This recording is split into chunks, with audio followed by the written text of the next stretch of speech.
When you buy a car, it's all about negotiating the best deal, right? Well, several customers thought the deal they were offered was just too good to pass up. But that offer left them calling our On Your Side consumer reporter, Jen Strathman. Well, Danita, let's face it, it's expensive to maintain a car. So when a local dealer offered a free service, customers signed on the dotted line. But that deal did not last as long as the customers expected. If they promise you something, they should honor it. Well, needless to say, I was floored. They're just trying to rip the people off, or what? It's a question these consumers brought to 5 on Your Side after their car dealer stopped honoring a service agreement. A big selling point. They bought their cars at 2 different Spitzer dealerships, both on Brook Park Road, just a mile apart, and they were all offered the same deal. It says free oil change, free lube oil filter change as long as you own the vehicle. Free oil changes every 5,000 miles can add up to hundreds of dollars in savings over the lifetime of a car.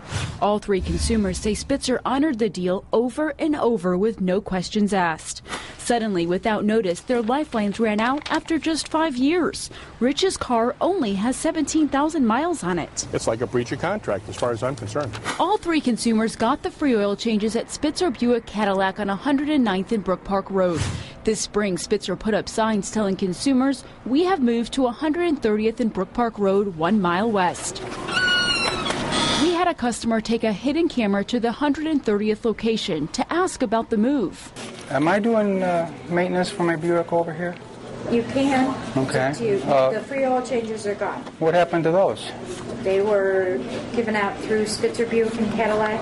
While Spitzer Buick Cadillac did the free oil changes, we found some of these deals were given out by the other Spitzer dealership, the one still open at 130th and Brook Park. That's where Diane Fava bought her car.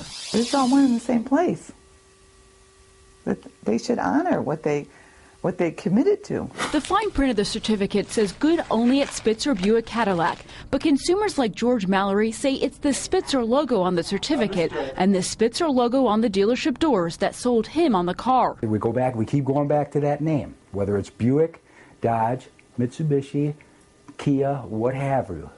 I bought it from Spitzer. They have all kinds of corporate structures that are designed to minimize taxes and things that don't make any difference to the consumer. We took this case to the state's top consumer watchdog, Attorney General Richard Cordray. Simply moving from one location to another doesn't mean they don't have to honor the commitments they've made. Spitzer's chief operating officer wouldn't talk about this commitment on camera. After I told him what our hidden cameras captured. You just change the addresses, so that makes that what? No good?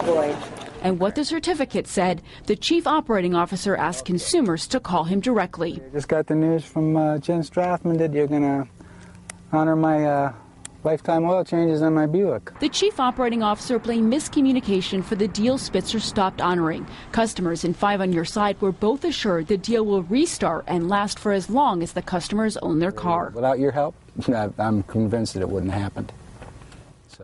Spitzer's owner, Alan Spitzer, called News Channel 5 today and offered this comment. We've been in business for 106 years now, and we didn't get there by not taking very good care of our customers and giving good service. I'm sorry there was some kind of misunderstanding, but it certainly isn't what we're all about. Alan Spitzer estimates there are a few hundred certificates and says you can go to any dealership for the oil change. His office may even throw in something extra to make up for this inconvenience to customers. Well, that's a good thing. But, Jen, you know, with more and more dealerships closing, businesses are closing, how can consumers protect themselves from this? Right. This is not an isolated case. Right. Consumers need to ask questions like what if, so they know what's going to happen and what the possibilities are if that business does close. All right. Thank you very much, Jen.